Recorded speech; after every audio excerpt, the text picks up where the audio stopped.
Hello and welcome to this week's episode of the ID5 podcast. Today I'm very happy to have Ana Milicevic as my guest on the podcast. Ana, good afternoon.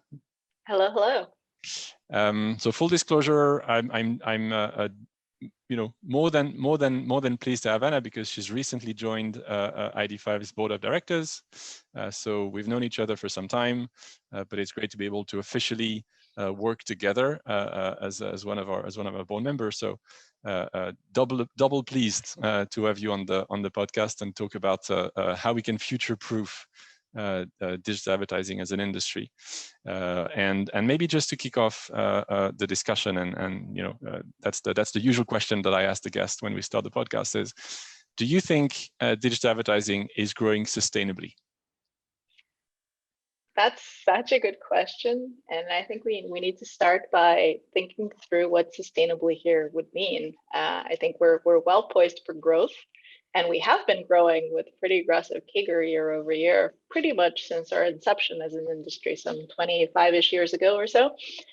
Still very young, but getting there in terms of maturity and maturing. I think we are in a period now when there's a lot of things that are at flux, and that we are now finally starting to revisit some of those assumptions that we made in the very, very early days of the internet on how digital advertising should work. And it's a whole new different internet now. So maybe some of those assumptions and foundational layers that we've built are really no longer relevant to us, and we kind of need to build new ones. And at the risk of sounding really cliche, it is that metaphor of, like, you're in a race car and you're driving down the racetrack and you're still trying to change the tires and like not skid off the track somehow, which is both ridiculous and impossible to achieve. But that's where I think the next 3 years are going to take us, with a lot of volatility and kind of retrenching and reorganizing that is happening behind the scenes. I think if you and do you think it's a different moment now than it's been? Because I mean, I'm old enough to remember, the early 2000 pre-programmatic days, right? And so you could have said, well, 2005 programmatic arrived, like that was at a moment of flux as well, right? Mm-hmm. And then 2010, 2012, right? Social media became this huge kind of digital media phenomenon, and that was also a moment of flux. So is kind of 2020, 2018, 2019, 2020, is it different now? Is it a bigger moment of flux? Was it just like another one of those kind of big transformation that the industry is going through every 5 years or so, and there'll be another one in 5 years, and on and on? Yeah, we're on about a 7-year cycle for big things happening in advertising like that. You've made stats about that? Yeah. we call them the 3 epochs of digital advertising, and we're now kind of squarely in the third. Where we do have those big kind of catalyzing events that spur a lot of very rapid innovation. So we have a little bit of an explosion in activity, and everybody gets really excited. A lot of companies get funded, and then comes the kind of the now what phase, which to me really speaks to your question about sustainability. Like, we're very good at that. Take me from 0 to 60 or 100 kilometers per hour. 60 Depending miles. on kilometers and miles, yeah. And you're in Europe. You're in Europe this week as well, right? So I'm in, exactly. Let's say 100 kilometers an hour. Yes. So 0 to 100. We're very good at that. But then when you have to kind of hit cruise control or accelerate from 100 to 150 and not crash, that's where for young and vibrant industries, we've always run into issues. And with a lot of interest in the space and a lot of money available to fund companies that are innovating, it gets really hard to pick the ones that do have a chance to succeed and the ones that are just kind of me 2, me 3, me 4, etc., and not really bringing something new to the market. So when I think of sustainability, I think of that pattern that's very very ad techy. That we go through boom and then bust, and then another boom comes along, and then another smaller bust, and then another boom, etc. And where we are right now, it's actually a really interesting time, because just this week, the flash talking Media Ocean acquisition was announced, and it's probably been a while since anybody was super excited about ad server in the space. Or order management, and all of these things that seemed like they were solved already are now kind of coming back around again and being interesting and being contested again. And so we'll see a lot of that come up in the next year or so. And I think that's how identity is probably part of that reinvention. I mean, like, nobody was interested in cookies 3 years ago. Certainly not when we started ID5. There was a bit of a preaching in the desert moment there.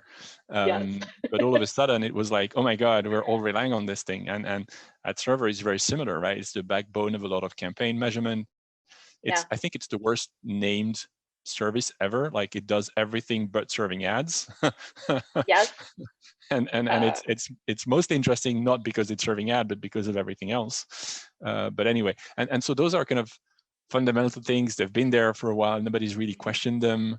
But all of a sudden, like, you've got this realization that actually it's core, and there's an opportunity, there's a challenge, and like, how do we work around those things? Exactly. So in many ways, it feels very retro, like, ooh, that's kind of hot again. But it speaks to how everything else around that space has shifted for it to kind of slide into the location where it makes the most sense. And because we're such a dynamic industry, it's not like everybody else was asleep at the wheel around it. We've had increased consolidation and the overwhelming economic power of the walled gardens on the one hand side, and then everybody else on the open internet side kind of left with this, well, wait a minute, this doesn't really bode all that well for us. What do we do? That's again ingesting some new life into those conversations that seem to have been solved many years ago. And I've lived this pretty viscerally, because when I was at TAS, we bought an ad server with the idea to make that the layer, the integral layer of the rest of our marketing suite. So I can very readily relate to how strategically important it would be. So it's nice to see other folks also subscribe to that strategy. I'm a big fan. I'm a big fan of ad servers. Yeah. I have fond memories of 2006, 2007, launching agency ad serving services in Europe. Anyway, that sounds like a veteran talking right there. Yes. One thing though that's quite different, right? Like, you're talking about like boom and bust, right? You're talking about going from 100 to 250 without crashing. But like 15 years ago, 20 years ago, we would crash and the impact would be in millions, right? And it was like a small line item on the brand's media plan.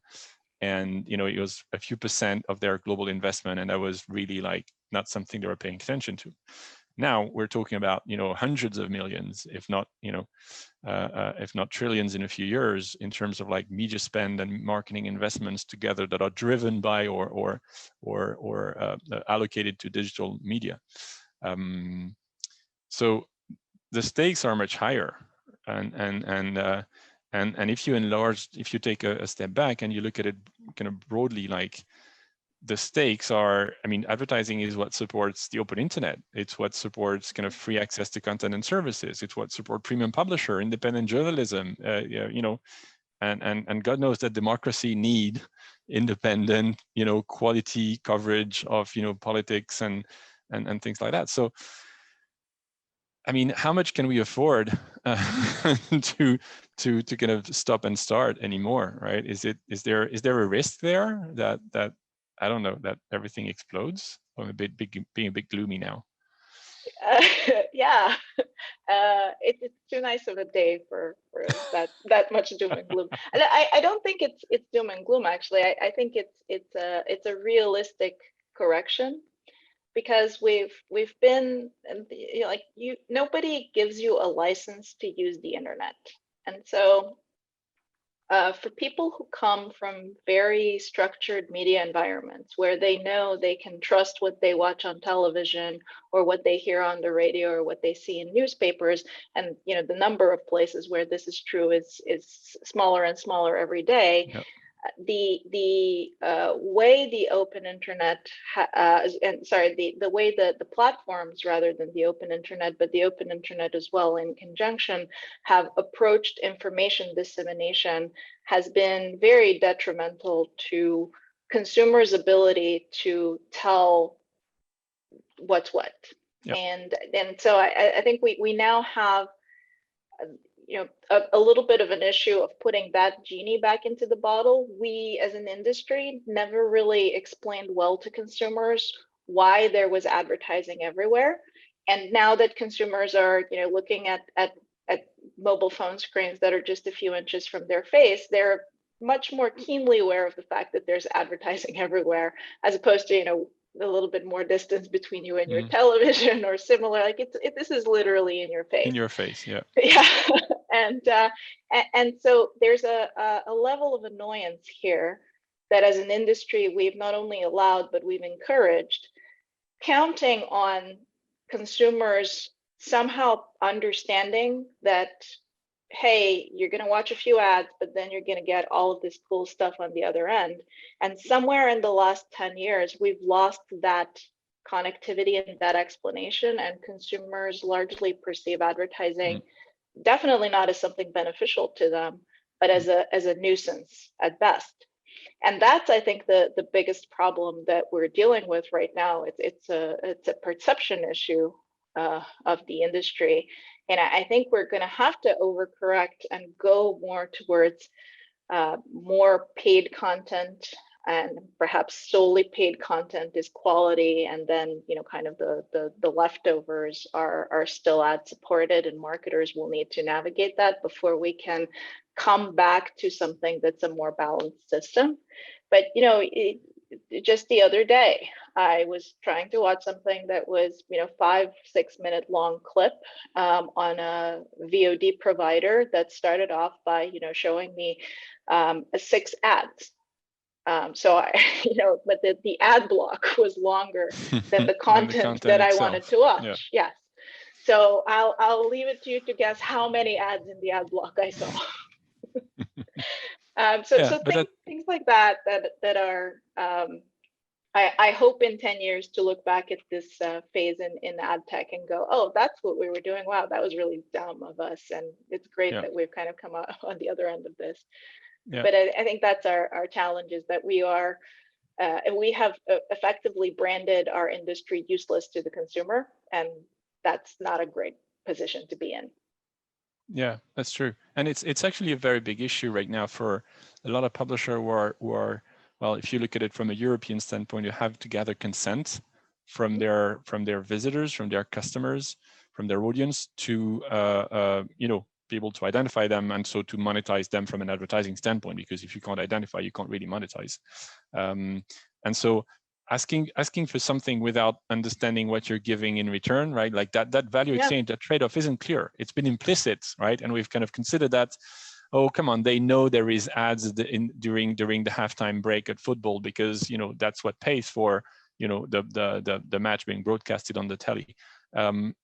But we've never really told them, or we've never really educated consumers. And I think there's this notion, which is more of an American notion actually than a European notion, that targeted ads are better, and people like targeted ads better than they like non-targeted ads.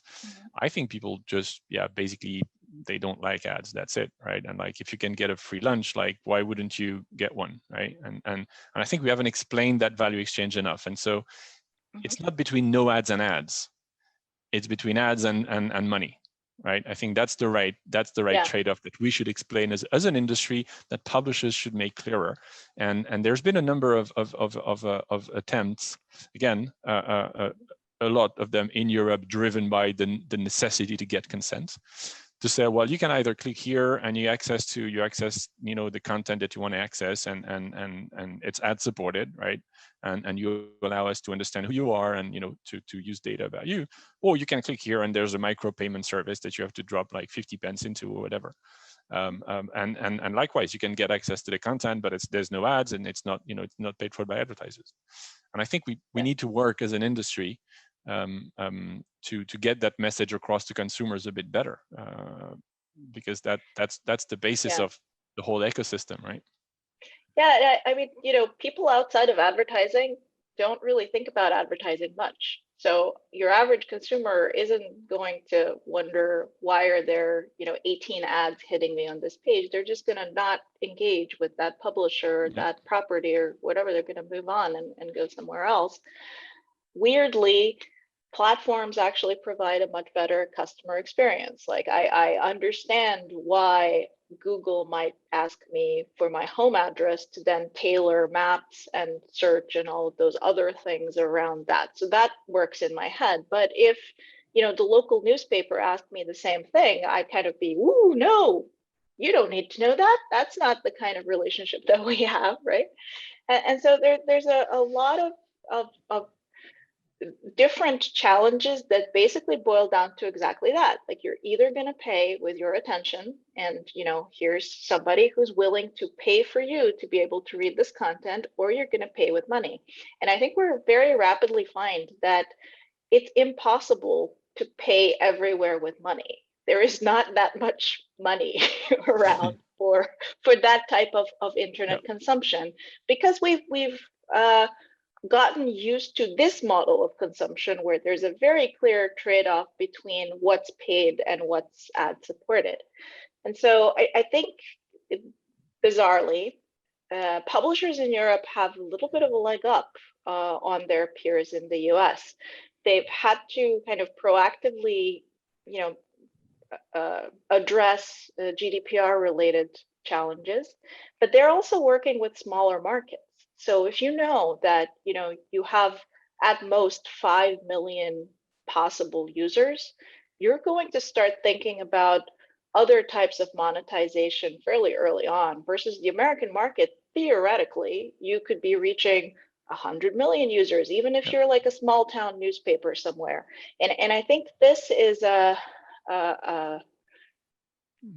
perhaps kind of counterintuitive advantage that European publishers and marketers have right now, in the sense that they're a little bit ahead of the curve on this particular transformation. To be a kind of a smaller, mid-sized town newspaper, the kind of the bread and butter of American journalism, of our institutions, and the kinds of things that we are very proud of in like a smaller town right now, is basically a death sentence, because nobody has figured out how to transition well from the ad-supported universe of that type of small town paper through just the cost of producing high quality journalism at that level, and then having some type of sustainability. So when I hear sustainability, this is what I think of.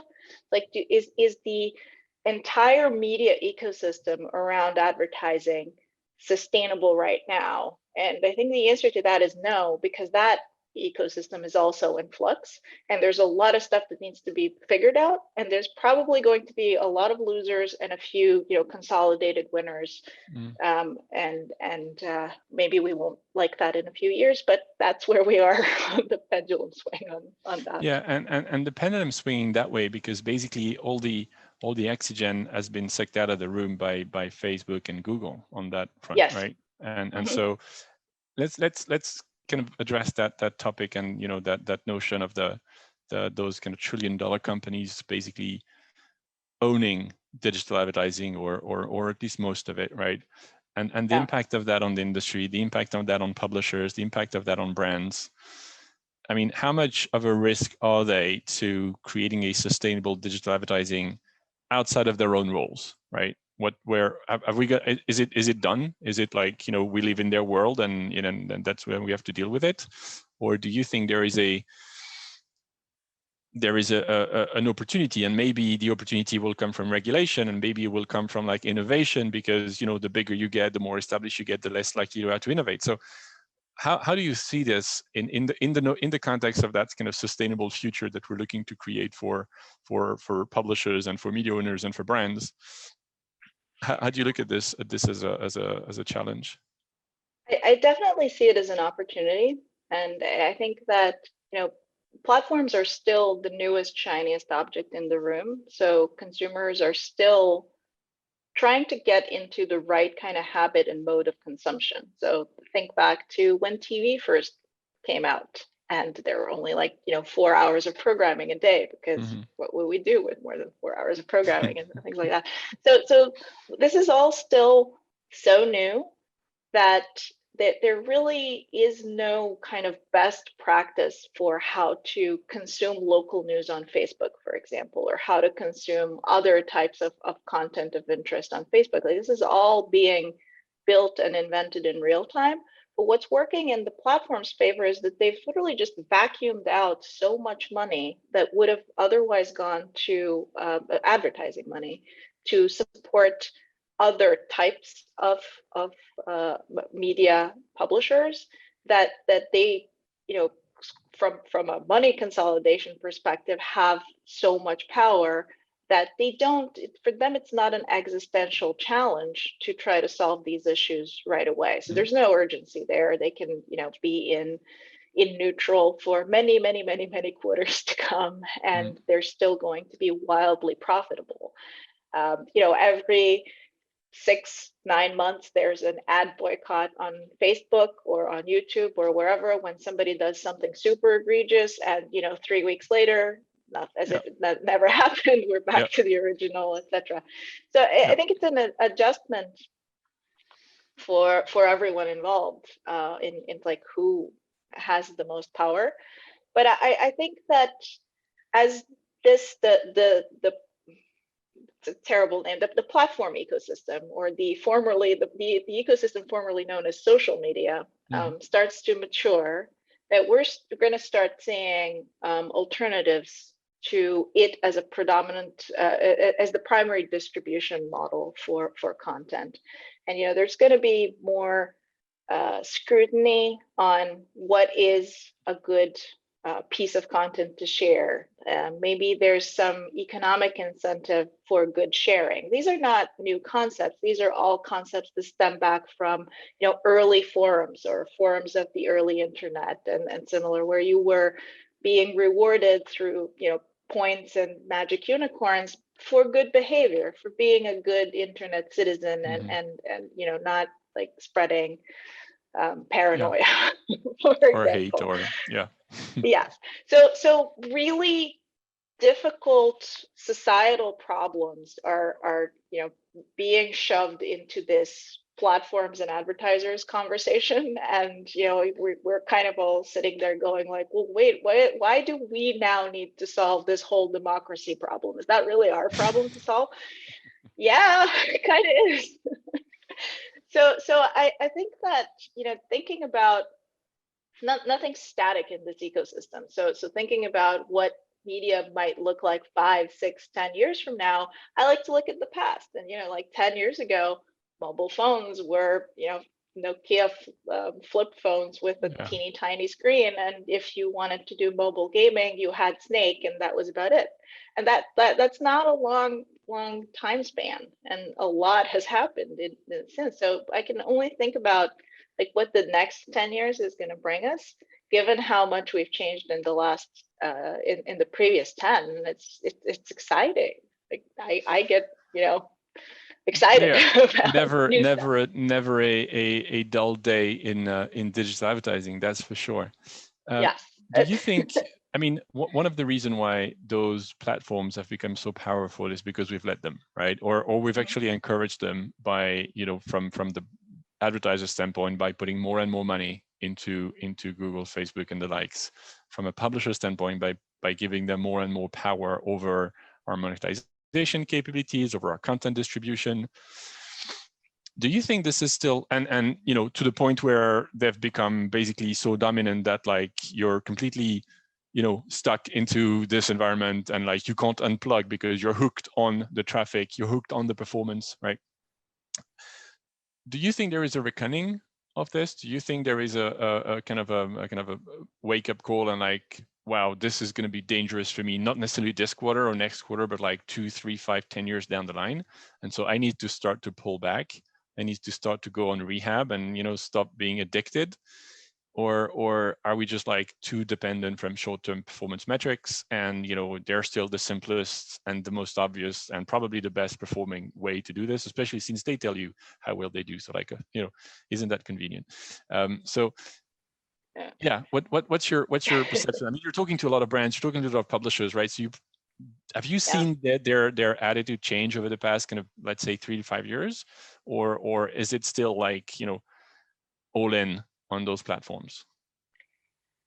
Attitudes are definitely changing, but there's another dimension here that's I don't even know how to describe it. So I'll tell you about this is not a single conversation I've had, but this was maybe 6-7 years ago in Cannes, and I'm talking to the head of a media company, who's a television head, and we're talking about the transformation that TV is about to see, and the importance of video on demand and premium video on demand. And I've now had this conversation with so many people that it's almost like deja vu. But he basically said, look, I have 5 years left to retirement. I'm not going to rock the boat right now. And this is the sad reality that I think a lot of these legacy media companies are in, especially in America, perhaps not as bad in Europe and other parts of the world. But it is that if you are a senior executive in a traditional media company, 5 years down the road, it's not going to be your problem. It's going to be somebody else on your team who's going to need to deal with this. So it's a very strange, misaligned incentive where you are personally incentivized to make very short-term decisions and not really plan for the 5, 10-year, 15-year down the road path. And I think that short-termism is very almost synonymous with the platform era, because platforms make every transaction and interaction really easy, to the point where you don't need to think about what comes next, what comes 2 years down the road, 3 years down the road, etc. And it's just it's an interesting vicious circle you get hung up in there. And I think and it's the same thing on the brand side, right? Yes, because yeah. I mean, CMO tenure is what, like 18 to 24 months or something like that, right? So you're not going to rock the boat. You're not going to try to reinvent the wheel. Just going to go with what works, what's easy, what can be deployed like this, right? So it's really is it a generational issue, you think, when there's like a new generation of leaders, right? Will they have a more kind of longer term, people who are born probably with like marketing on platforms and digital marketing, digital advertising as the core of their functional expertise? They have a slightly different challenge. So this is the kind of nightmare scenario number one. And nightmare scenario number two is now, so there are all of these really successful marketers who've grown up solely on the platform age, and they perceive themselves as being very data savvy. They are mostly performance marketers. They track ROAS and teeny tiny shifts in spend fluctuation and make many manual adjustments per day, etc. But fundamentally, they are successful in a single channel. And if you try to talk to them about, okay, well, what about digital out of home? It's as if you're speaking an alien language, because they solely focused on a performance marketing skill set on a single channel.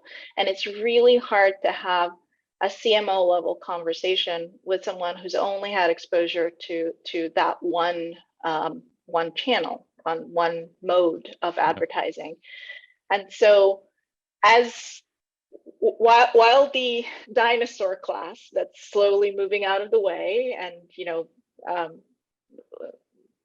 opening some chairs up on that side is kind of transitioning out, there's the folks who are coming in to sit on those chairs now don't necessarily have the breadth of understanding the entire advertising ecosystem landscape. And so I think it's definitely a maturity and a generational issue, where it's really hard to find somebody who's to be like a CMO of a brand who's had enough exposure to different types of brand building and advertising and marketing activities throughout their earlier career and hasn't specialized. Again, slightly better in Europe and Asia, where that hyper specialization isn't so pervasive as it is in the American market. it's definitely starting to come to head with as folks who are very digitally skilled in this single channel environment start to climb the ranks in traditional brands. Okay, that's an interesting analysis. Hopefully, given the collapse of ROAS on Facebook campaign recently with the with the rollout of ATT, people will open their eyes to kind of more a broader set of universe where they can promote their brand, their products and their services. Yeah. So, what can we do, in response to that situation, and what do you see as being the main advantages, the main benefits of the open web by opposition to the walled gardens, right? Where context, premium relationships, brand value, like where do you put the focus in terms of like the strength of that open market, and how and what kind of criteria we should focus on as we build an alternative to the walled gardens? I think it's a particularly tough position for publishers to be in, because they have to, while figuring out how to kind of reinvent advertising-based monetization, also need to open up new lines of revenue, whether that's through some commerce attempts or through something else. And the pandemic certainly hasn't helped, because it really decimated what is typically a very profitable arm for many publishers, the events universe. And so if you're a publisher, you're in a really tight spot right now. So what you're basically competing with is the ease of buying on a platform. And what I think is really interesting is when you start seeing the kinds of questions that publishers get challenged with from buyers. And it's almost like, you're going to be in an RFP somewhere, and you read the RFP and you're like, oh man, this was clearly written for so-and-so vendor. It's kind of the same, that all of the conversations around buying are around reach and scale and things that, and first party data and things that platforms will excel at, but publishers won't necessarily. So they need to find a narrative for, why should a brand marketer work with me, assuming that I'm actually more difficult to execute the buy on.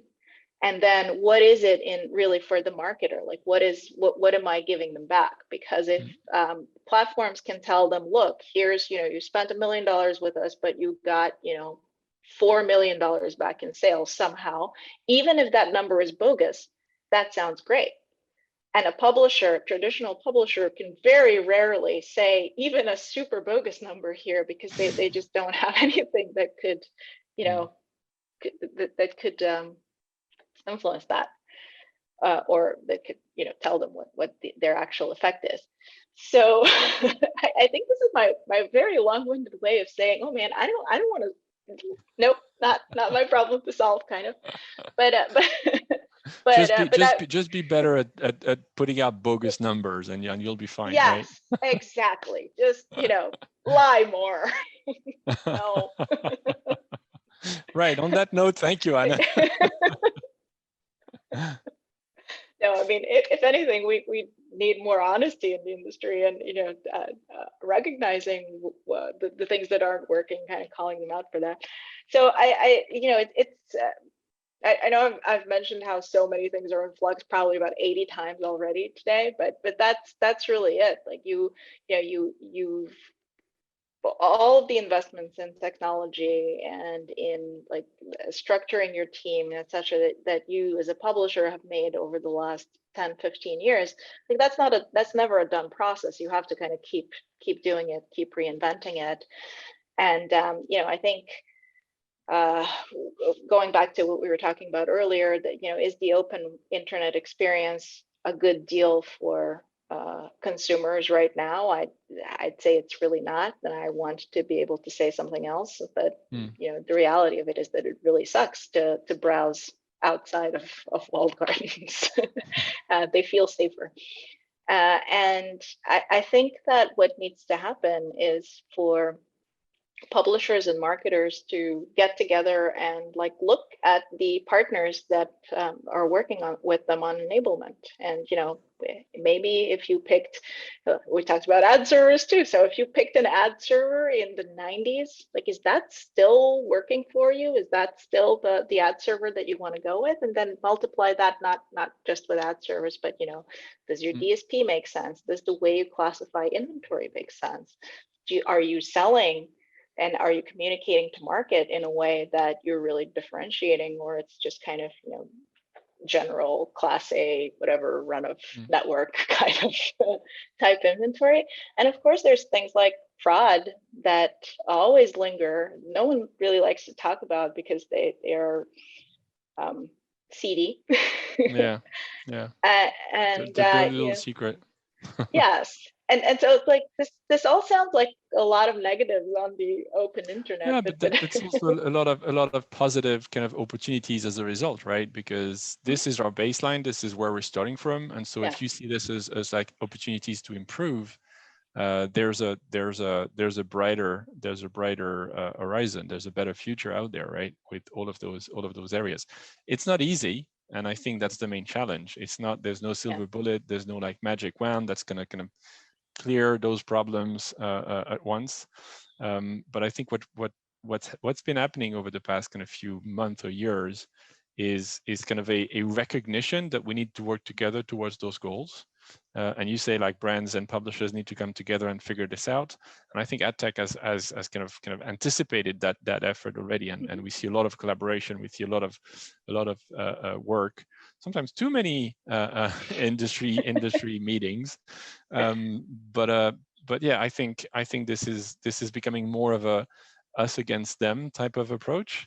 And strength is in the union of all of our individual kind of assets. So I'll take that as a positive final word for our discussion. Thank you very much for sharing your insights and your ideas and your experience with us. It's been a real pleasure having you on the podcast. Thank you. And to all our listeners and watchers, viewers on YouTube and Spotify, where we are right now, thank you for tuning in, and we'll see you next week. Yay, platforms.